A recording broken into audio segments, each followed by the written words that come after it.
40 is the number of lashes that you would get for deliberately violating God's commandments. So Deuteronomy 25 verse 3. They'd normally stop at 39 so they didn't break the law.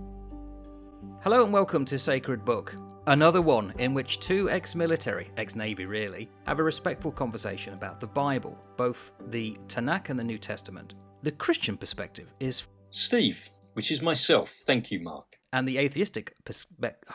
how do you say that word? Perspective. Yes. And the other perspective, the atheist one, is from myself, Mark. Welcome. There are some shorts with this. Please go and take a listen. And subscribe and like. It helps. Steve, we have got into Genesis 7. And you can tell us in a moment what this is about, what we're going to cover. But just before we do so, I know we're going to be talking about numbers, 7s and 40s, and it happens to be Genesis 7. What's going to happen? How God hit Noah up and said, hey mate, you need to get your act together now, and you need to jump in the ark, you and all of your people with you, because guess what? In 7 days' time, I think he says, I'm about to let the waters loose, and you make sure that you've got beasts with you, animals and clean and unclean, and do what you're told. And Noah does it. So that sort of sums up the verses, doesn't it? I think we're going to be looking at around about 1 to 5, I think, aren't we? It is an almost imperative. And the Lord said unto Noah, Come, thou and all thy house into the ark, for thee have I seen righteous before me in this generation. And he's repeating what we've already been told, that he's a righteous person. Other than just to reaffirm my sort of hypothesis around Noah being uncorrupted in his lineage, I really do see this as within his DNA, his makeup, all of that odd stuff that had gone on earlier with the sons of God coming into women and having hybrid line. It fascinates me when we look at Noah, that he is righteous in his generations. He's uncontaminated. And then it intrigues me that when Jesus is asked, when is he going to return? He talks about, as it was in the days of Noah, so it will be in the end days. And then I look at modern DNA, modification, methods of introducing chemicals into ourselves and changing stuff so we're not quite the same as we were. All of this odd stuff that's going on, pushing things like transhumanism, which is now probably more viable than it ever was when Mary Shelley was writing her stuff. And as it was in the days of Noah, so it shall be in the last days. That there is a corrupting of things that could come about very quickly. So I find that fascinating. You say Mary Shelley, you mean Frankenstein? Or Frankenstein? Frankenstein! Or Frankenweenie. We then move on. Again, I just want to reiterate that I'm taking the kind of point of view as I've never read the Bible, and as it unfolds is what I learn. So I'm prepared for pairs of animals. But then it says, of every clean beast shalt thou take to thee 7 and 7, each with his mate. And of the beasts that are not clean, 2 and 2, each with his mate.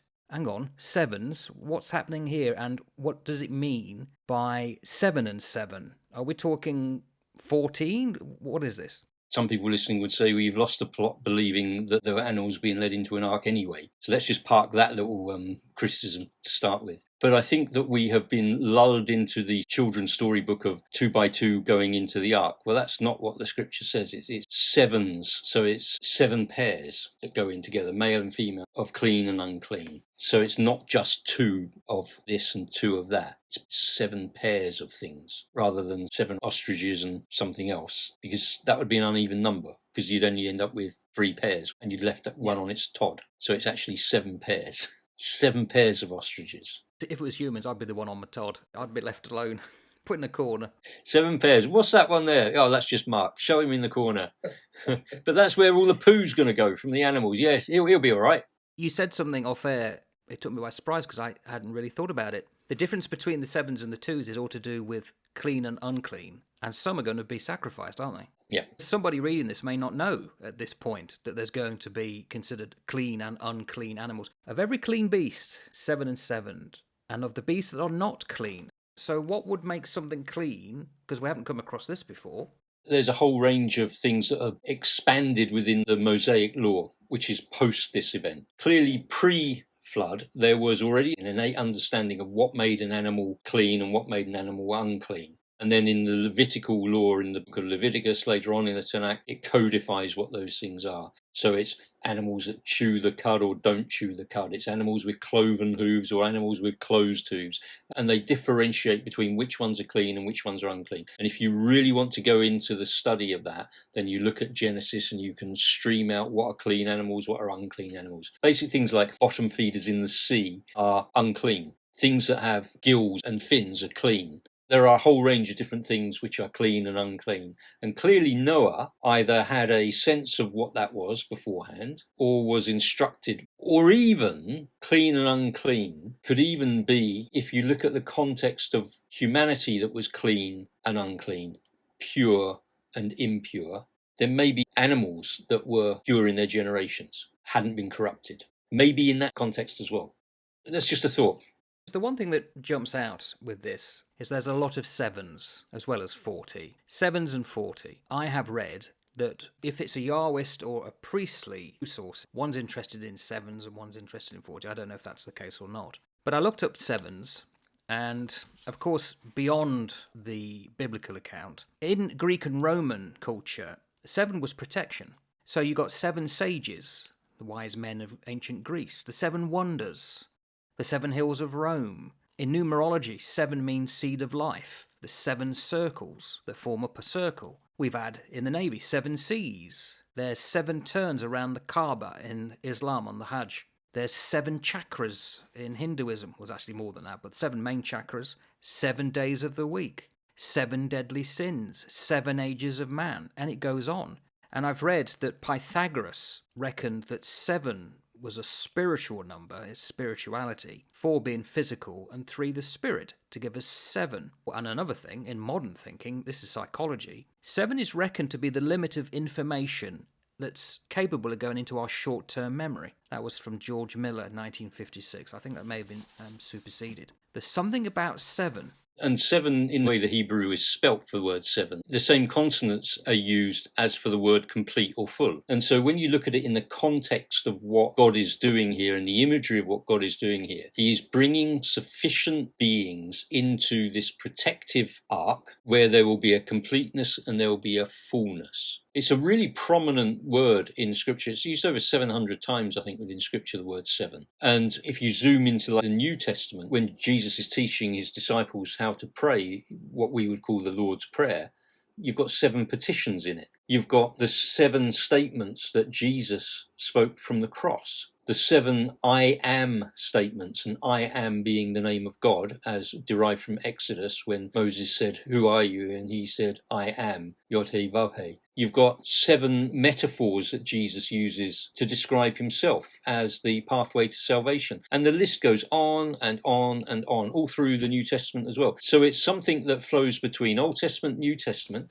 and, as you nicely pointed out, goes beyond the covers of the Old Testament and New Testament. It's like a universal truth which is out there. The Old and New Testament condense it and say, this is what it means. Lots of people believe all of this stuff. Going back to my analogy that we were talking about earlier with a wheel and spokes and the rim and the hub, you've got all of these truths that are spokes that may form a rim, but the hub comes back to what the Old Testament, New Testament teaches from a Christian perspective. Now, the hub is the person of Christ. And so all of these truths will speak of him. The volume of the book, he says, speaks of me. And I think that there are so many truths in other religious beliefs that actually speak of him. But the other religious beliefs are focused over here. They're not focused on the hub. And that's not trying to be patronizing to other religious beliefs. That's saying this is my understanding of the Christian faith.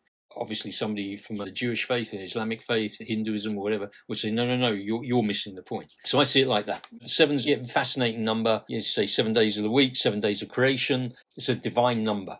You could go for a massive study around numbers in Scripture and how they're used. A chap called Bullinger has done an amazing book. It's called Numbers in Scripture. Absolutely outstanding piece of work. Again, what this speaks to me of, Mark, is that nothing in Scripture is wasted. You can get such a lot of understanding, even from a number, as I've discovered through some of my teaching in Colossians, and I'm talking about people that are now named in Colossians. And I'm thinking, what on earth am I going to talk about with these guys?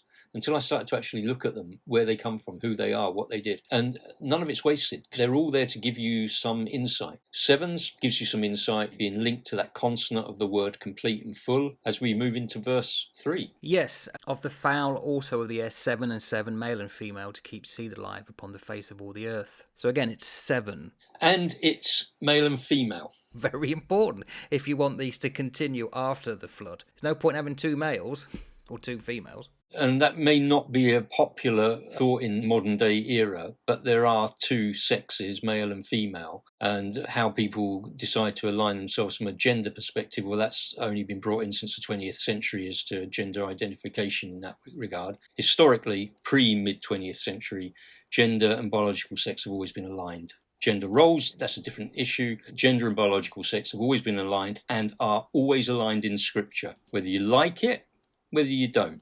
That's what the Scripture teaches. And there's lots of stuff that you may not like in Scripture. You know what? Suck it up, buttercup.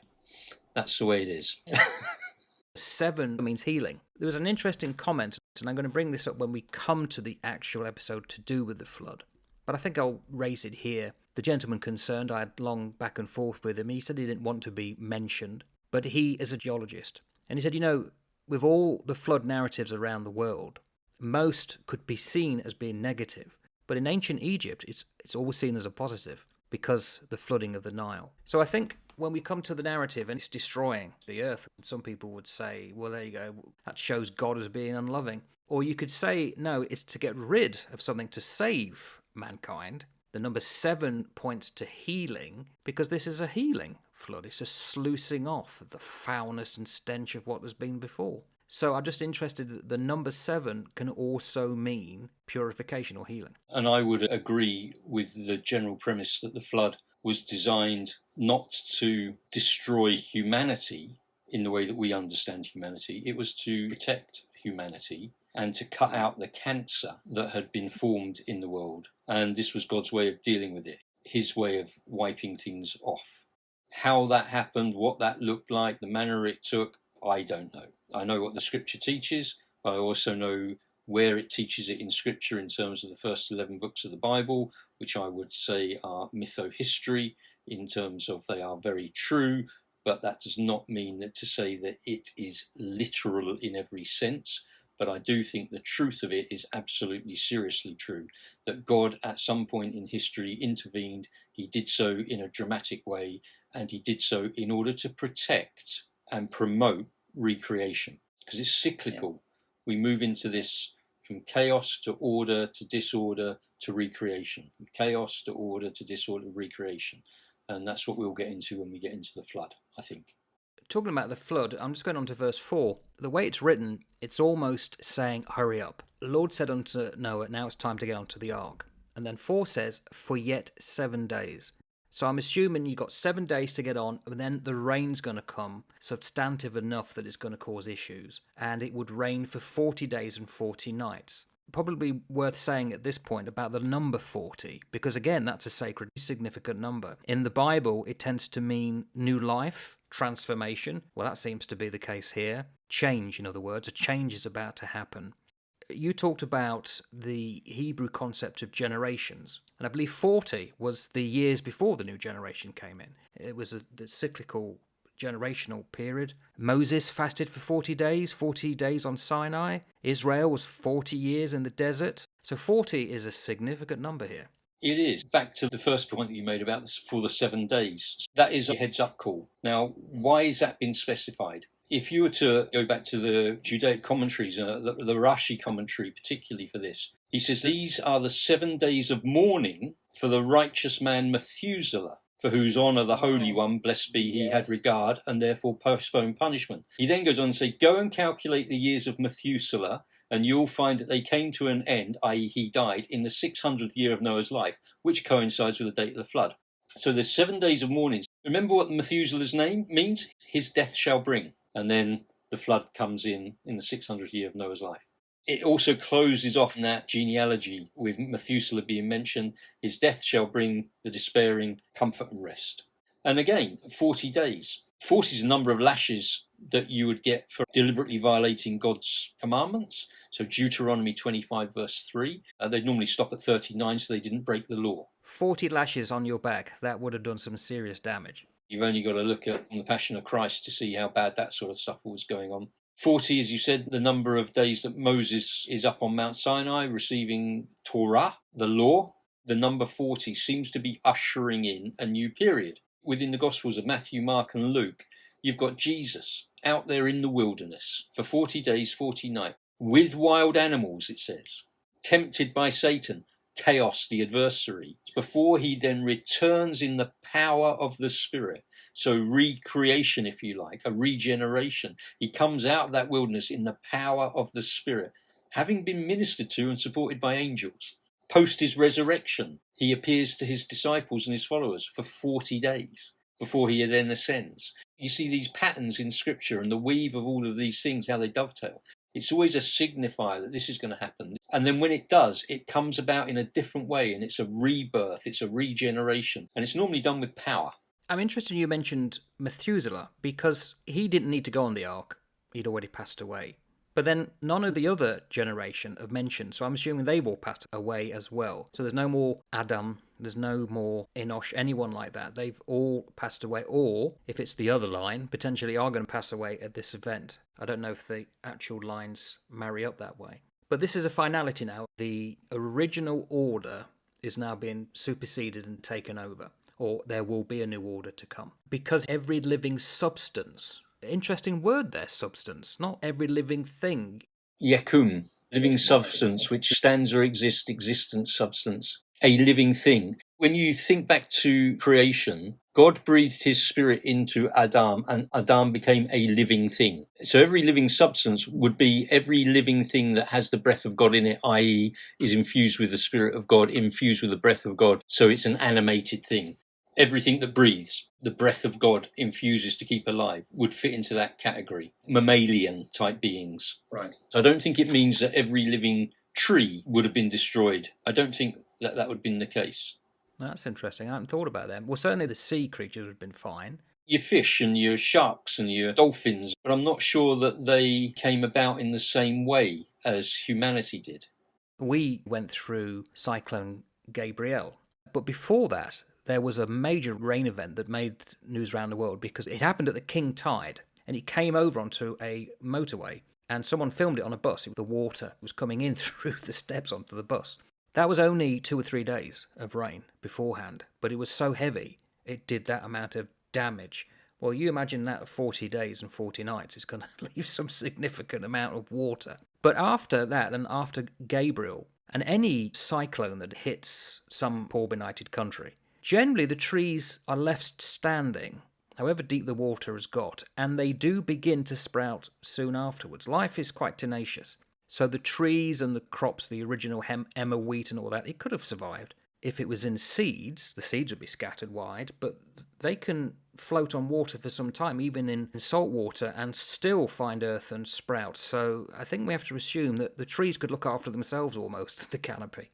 This is primarily about the things that the living breath had gone into in terms of God breathing his life into the nostrils of Adam and making him a living being. It's not every living substance so much as every living being, i.e. a body with a soul, perhaps, of some description. And Noah was obviously dutiful because he did everything that the Lord commanded him.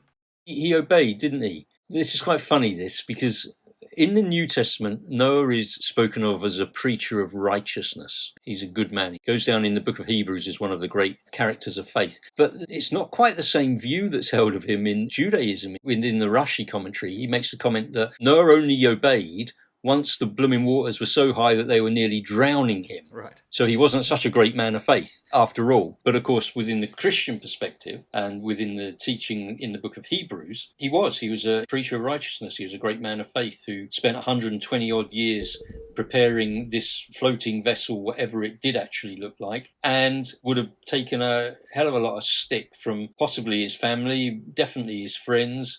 And during that period of time, I would imagine, if he was a preacher of righteousness, that he would have been trying to encourage people to sort their crap out and to actually get right with God in some way, shape or form. How that would have looked and what that would have been like, I really don't know. But it seems to me that if he was stood on the steps of the ark right up until the last minute, it was because he was doing his best for everybody right up until the last minute. That's how I'd like to think of him. You say he's not seen necessarily in the same way in all faiths. I know he's revered and respected in Islam and Christianity, but you're saying not necessarily always in Judaism. I didn't know that. Certain parts of Judaism. There's another part that says, no, he was a great righteous man. But the other part's going, no, he's not quite as righteous as we think. There's different sides within Christianity, like within Islam, you have different camps who place different emphasis on different people to certain degrees. So he's not always deemed to be this great man of faith. Well, it's like that joke, isn't it? Every two Jews that meet, there's always three opinions. Probably stick that tag alongside any group of people, probably, I'd imagine. For every two policemen that meet, there's always at least three opinions. We're getting out of our 7 days of mourning for the death of Methuselah, because his death shall bring, and he brings the flood with his death. Is 7 the normal period for mourning? I believe it is. I think it's sitting Shiva, I think it's called. You mourn for 7 days, and within that 7-day period, you'd have people that would come and just sit with you. Then they will not talk to you. They will just mourn with you. They'll speak to you only when you speak to them. They won't ask you questions. They're just there. So they wrap around. It's quite a nice tradition, I think, for people that are in mourning, where they just come and they sit. When we were growing up in the 60s and 70s, that happened a lot. Neither of us are Jewish background, but in England, that was the case. They would close the curtains. Someone would always sit quietly in the corner. It's a long tradition. I wonder if it happens now. I've not heard about that for a long time. It certainly doesn't in the UK as a rule. I believe it still happens within certain Jewish aspects of their tradition, certain adherence to parts of Judaism. You see it played out in scripture in the book of Job, where Job has all of these problems and his friends just come and sit with him. And over a period of time, obviously there's discourse between them. I would want my friends to be like that always, not just in mourning. You'll answer when I ask you a question. That's right, yes. What do you think you're doing, spouting off already? Yes. Whatever your view is on these first 11 chapters of Genesis, whether you take every single thing literally, or whether you would sit in the camp that I sit, which is I take it all very seriously, look at the weave of it, look at the patterns of it, look at the beautiful truth that's contained within it, and recognise the patterns, because you will see them played out in your own life. You'll see them played out on a micro scale within relationships and how things work. You'll see them played out on a macro scale in the way nations evolve and change. And I believe that you see it played out on a cosmic scale in terms of what's going to happen in the future. And trying to identify where we are on this time circle is really interesting, because it then gives you the ability to actually focus on what's really important in the world and stop chasing your tail about all the crap that isn't. But also, there are people out there that wouldn't call themselves religious or Christian or Jewish or Muslim, whatever, but they're into numerology. They're into numbers and the power of numbers. And I wonder if they would admit that there is a book that's almost 3,000 years old and it's doing exactly the same thing. So therefore, there's this connection with the past that people have had generation after generation after generation. So when you read the book, wow, okay, I didn't realise all these numbers were there and they do mean these certain things. That adds to the depth of the text that normally someone like myself in the past would have just skimmed over and not even recognised. The book is the book, right? You can dismiss it and say it's all a crock of crap, as many people have that I've spoken to and said it's a crock. I've asked them if they've ever read it. Why would I read it? It's a crock. I go, yeah, well, there you go. Until you've read it, don't dismiss it until you've read it. And read it slowly, study it, let it seep into you. Make like a sponge with it. Just absorb it. You don't have to believe it. You don't have to believe in it. You don't have to believe in the God of it. But I can tell you this, when you allow it to soak into you and to then cover you, you end up in a position where you have to go, maybe there's just something in this book. Maybe there's something that I can find in it. And maybe there's someone who I can find in it. And obviously that's where I would come out from the Christian faith. I think we'll leave it there, son, and then we'll be back next time for more of Chapter 7. As Russell Brand would say, not more of the same, but more of the different. Yes. All right, mate, take care. Take care, mate.